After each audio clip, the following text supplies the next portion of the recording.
Okay. Okay, so we start. Welcome everybody to my talk about the localization updates in Eclipse Luna. The next half an hour I will talk about what we have done to improve the localization stuff in Eclipse RCP applications, what is new, what is better, and I will start with a short introduction on localization in Eclipse as it was before, and we'll then move on what are the changes and what's the benefit of having the new stuff. To introduce myself, my name is Dirk Fauth. I'm a consultant for the codecentric, and I'm tight connected to the Fogella company, also for NetTable. I'm the project lead of the NetTable project, so if you're interested in rich tables in RCP applications, don't hesitate to use a good table. I'm a contributor to the, I'm a committer in the Nebula project for Gantt, and I'm a contributor to the platform, so this is why this talk happens.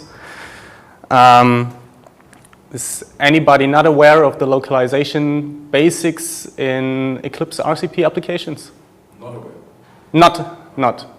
Not aware. So everybody knows about the localization basics, so where localizations come from and how it works. Well, that lets me skip those slides pretty fast. So we have property files where you have key value pairs, where you have your translations.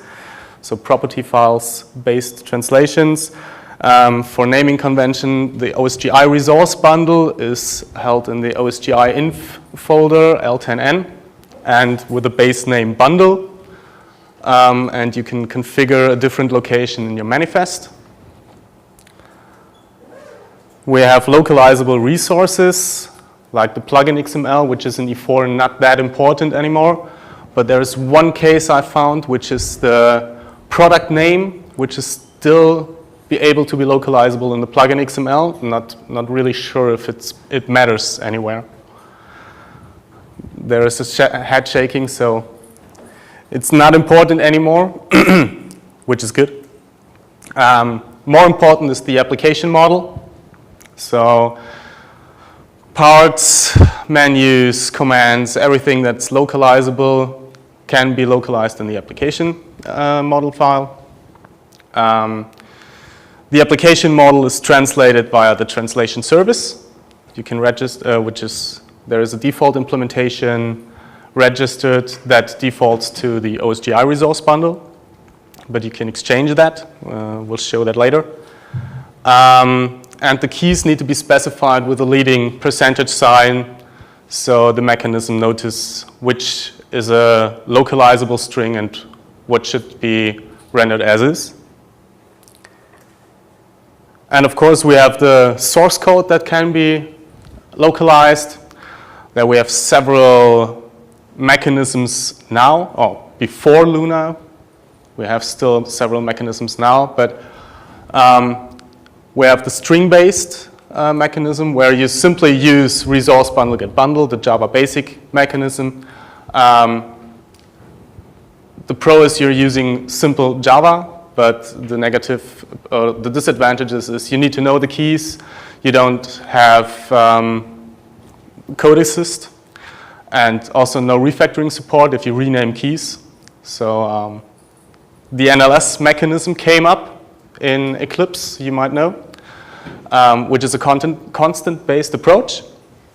You're creating a class, or moreover, you use the externalized string wizard in Eclipse, so it generates a class for you, which extends NLS, holds every localization value in a constant, and you have a static initializer. Well, the negative is you need to have your property files in your source, in your packages. Constants cannot be removed by the garbage collection, so they stay in memory forever until you shut down your application. And something that I don't like personally is there is no support for a dot separator in the properties keys, which is Java standard. So I always thought that this needs to be possible to use dot separator. Well, not possible with the constant-based approach, since you can use dot separators in constant names or variable names. And with E4, you can also directly use the translation service, which is in fact a string-based approach, as you need to know the key. With two additional downsides, you need to add the percentage sign at the beginning of the string, and you need to know at which plugin the resources can be found. So while it is possible, it's not really an option to use the translation service directly.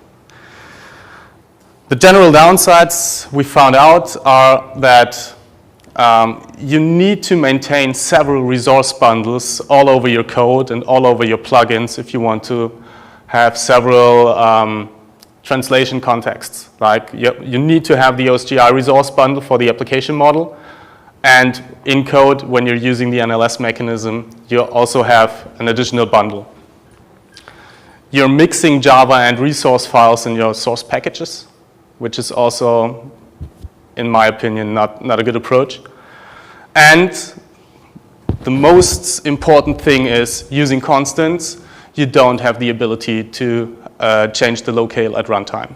This was not possible prior Eclipse Luna. Now, what we did with Luna is this. We have 3 steps. We have introduced a new message extension which helps you localize the source code with all the advantages of the NLS mechanism, but removing the downsides. We have the application model update, which updates the localization of the application model without having you to do anything additionally. And we added the ResourceBundleProvider, which enables you to replace the way a resource bundle is loaded. So you're not forced to use the OSGI resource bundle mechanism, which is properties files based. So you can also implement your own resource bundle provider that loads resource bundles from a database or another server or whatever. So doing these 3 steps, you become the complete flexibility on how you want to localize your application.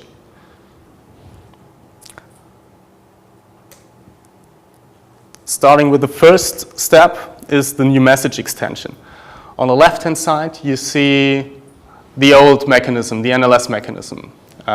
So you create a class, or the externalized string wizard creates a class that extends NLS. You need to provide the bundle name in a constant. You have a bunch of static fields. You have a static initializer. And a typical properties file will look like this, with the underscore since dots are not supported. If you're now using the new message extension, you can migrate this quite easily, since you simply have to remove stuff. Like, we don't have a class hierarchy. We are having the E4 way, so we're using POJOs. You annotate this new class with that message wizard, which is optional. So you can use it if you want to configure something additionally, but you don't have to use it to make it work. All the constants are made instance fields, so we're removing the static. And following Java naming conventions for members, you can use camel case for your variable names. And there is no need for a static initializer, but if you need to initialize a value, for example, replacing the placeholders, typical use case is to set the version number of the bundle into an about dialog, for example. You can do this in a method that is annotated with a post construct. So there's one downside. We had several discussions on that. This method does not support parameter injection, which is because of the context identification. We're looking at this, but this is not a trivial task to add the parameter injection to the post construct. And what's personally something really cool, you can have the dot separators for the property keys, which are translated to the camel case, or I heard that people are so used to the underscore, you can still use the underscore.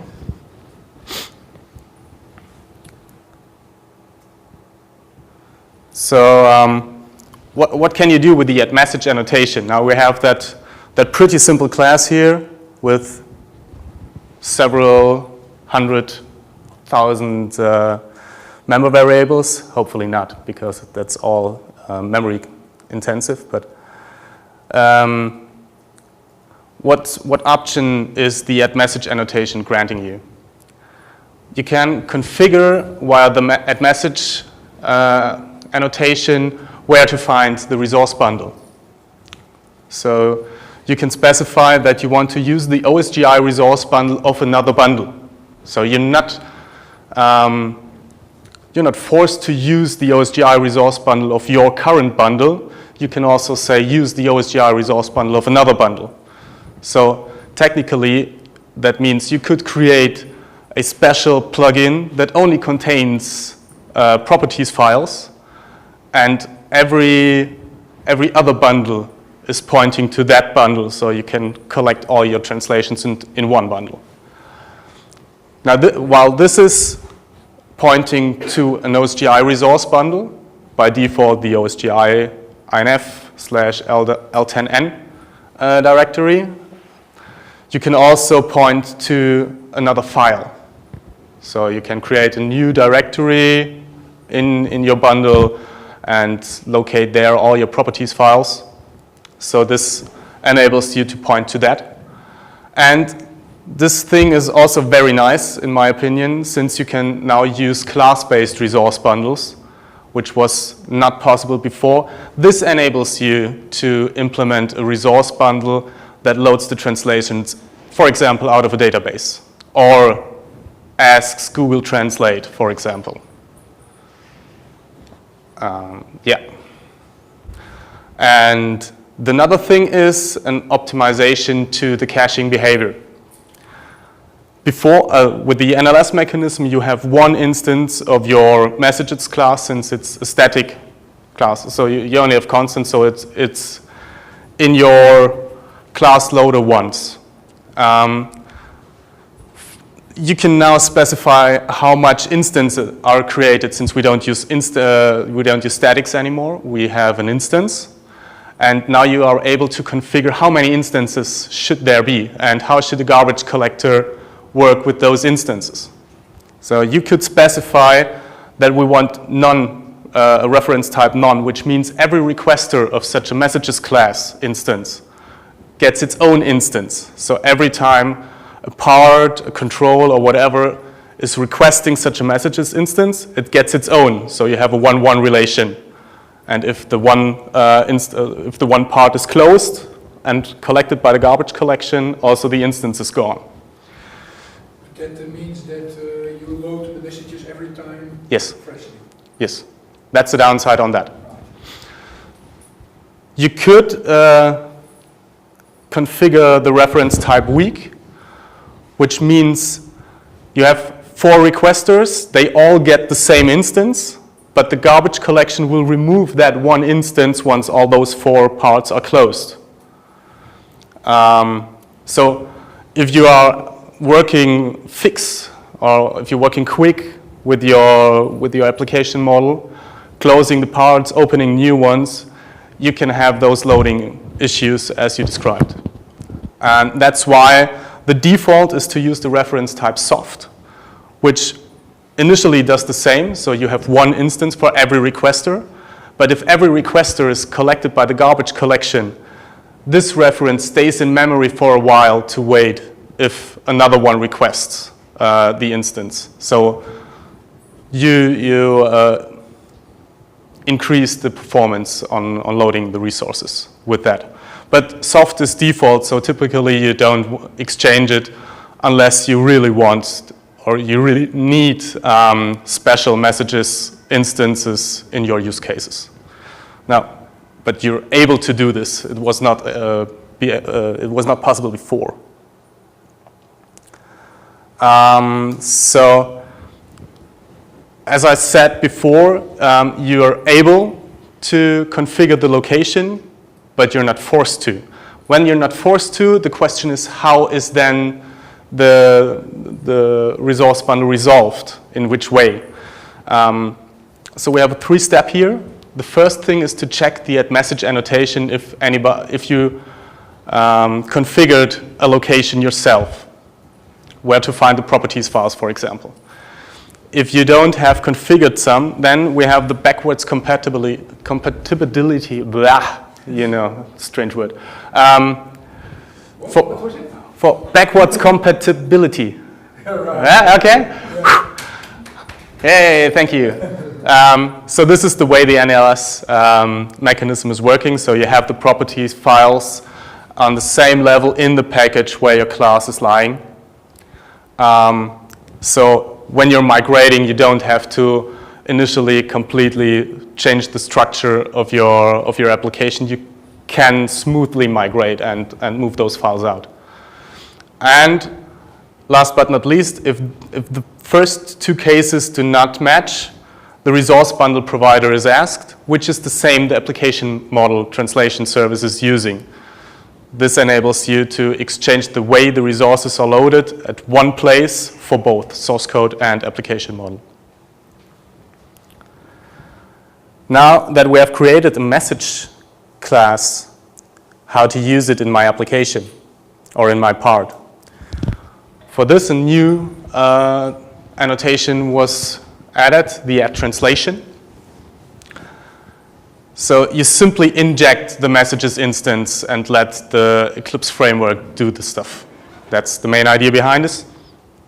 So in this case, you're performing a field injection. You're saying, this is my messages instance, my messages class. I want an instance injected.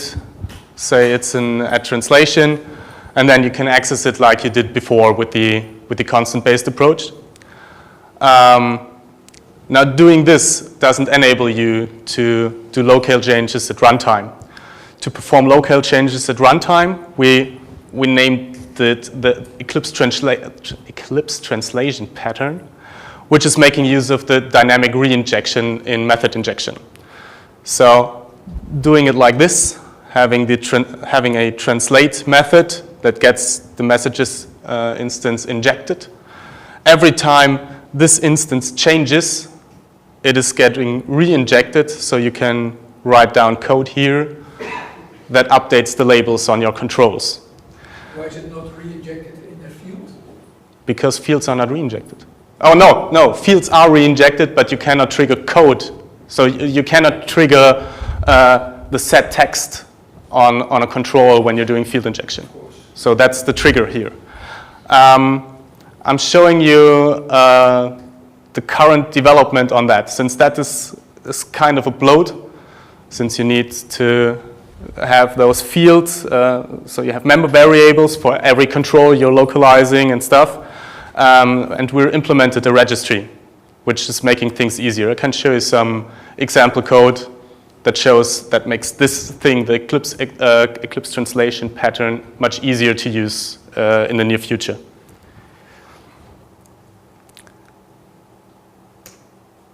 So the next thing we have is the application model update. Am I too fast? It will not work within the recent change. You're sending the text, right? Oh, no, sorry, forget it. Yes, I tested it yesterday and it works. Okay, so I showed you how you are translating source code, and now the question is, how do we update, or what's necessary that the application model is updated by locale changes?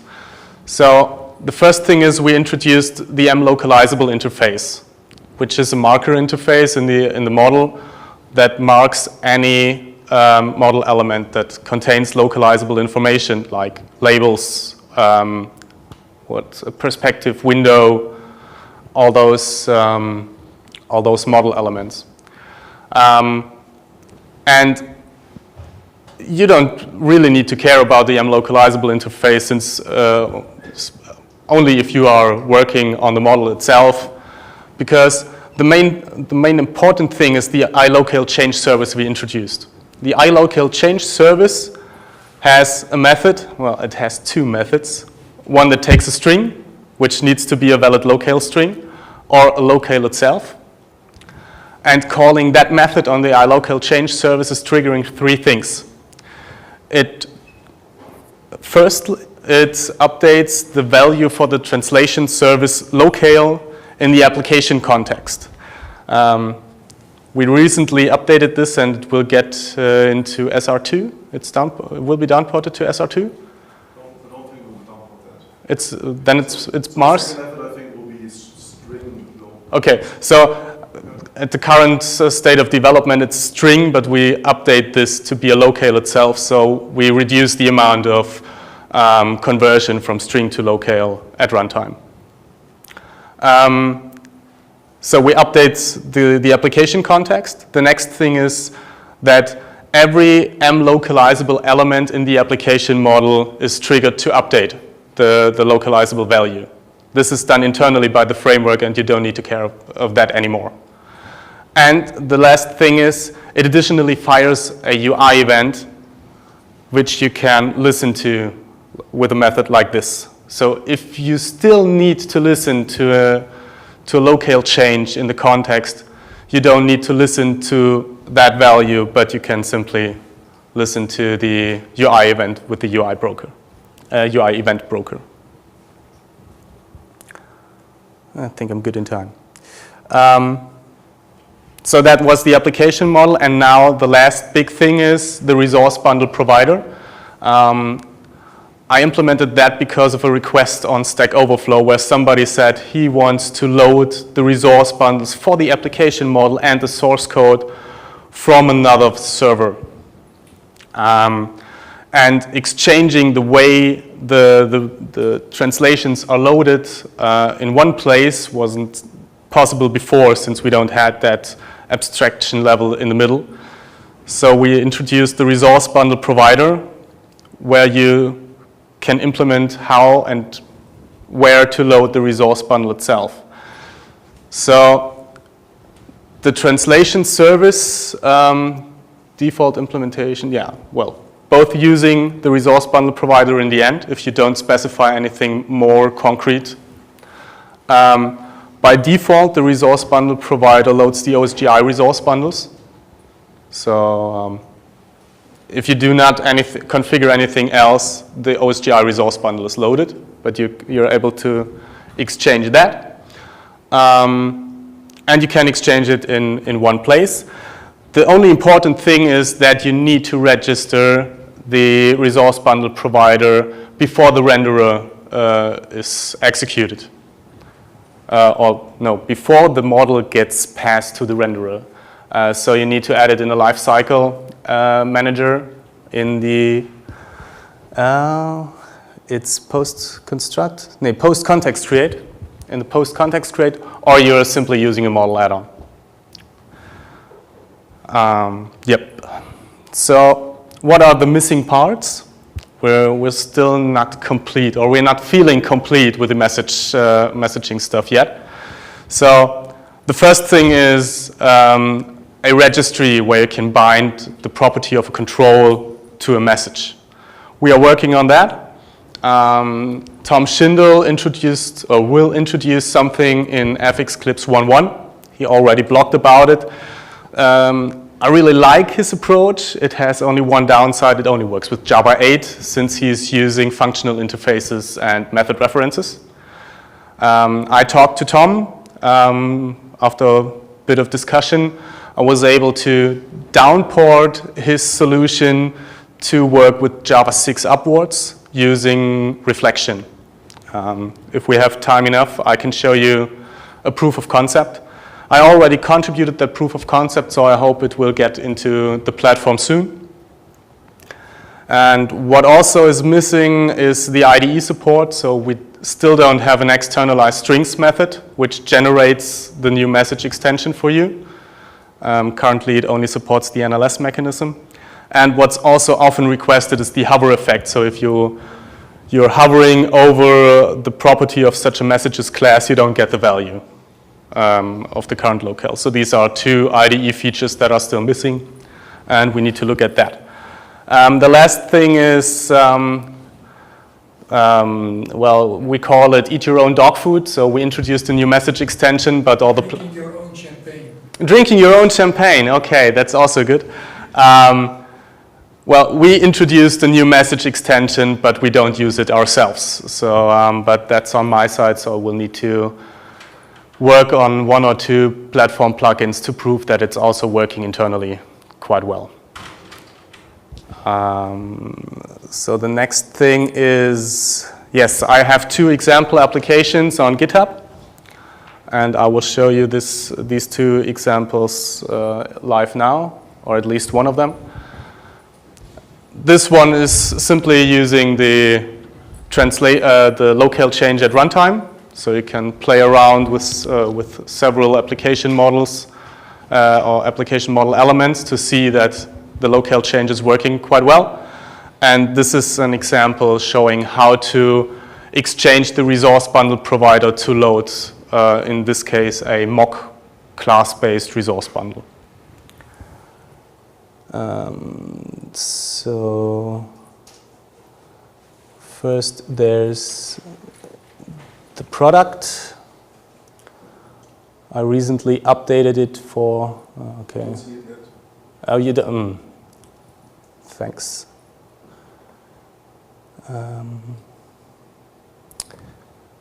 Function.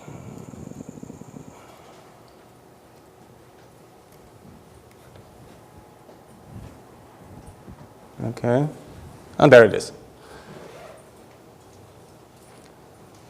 So here's the product, and I updated it for additional features. Well, it's quite too big now. But you can change the locale here at runtime, and you also see sub-windows or sub-dialogues are also updating all the values at runtime pretty fast. And for the message registry, because Lars asked me to show it in short. So this is a typical messages class with some properties. And we have the OSGI example that has an OSGI message registry. This is the same that Tom Schindel showed in his blog. The base thing is the abstract message registry that is typed with the messages type. There we have a binding, message consumer, message supplier. Since there is no consumer and supplier in Java 6 and 7, since there was introduced in Java 8, I needed to implement my own functional interfaces at that place. And you're able to register a binding if you're using Java 8 using method references, and if you're using Java 6 and 7 using reflection methods. There they are. And you can see this in this example. And you also see in this example, we reduced the amount of lines of code drastically, since all of my labels are not member variables anymore. They are created in the add-post-construct method. We don't have an add-translate method anymore, since the injection of the messages instance is done in the registry class, so you don't need to take care here anymore. And you can register it like this. So the first one is using method references. The second one is directly calling a method for objects that don't follow the getter-setter pattern. Yeah? And the last one is registering a property. So the set method is called. Any questions? I think we're running out. 5 minutes? Oh, okay, perfect. Any questions? Looks a little bit like data binding. Yeah, that was the idea behind it. To make it, to use a similar concept then that people already know and familiar with. We have a server application where multiple threads access the same objects with different locales. So I think this is not supported currently, is it? Different threads? Well, You provide the thread locale actually, so it's a thread-specific locale. You simply have to, also it's not supported out of the box, but it's possible to do this. You simply have to add a way that the thread locale is added to the context. But I'm not sure if the Eclipse context is thread safe. But that's only one context, is it? That's what I mean, yeah. If there's only one context, Two threads yeah. at the same time, so. The context has a hierarchy, and you can use different keys to store them. I'm not sure what to do with them, because in general there's a hierarchy, so you can store different values in different places. Okay. And also, if you choose a different key, you can also. Yes, you can carry several locales. You just need to ensure that the mechanism is using the right one. Okay.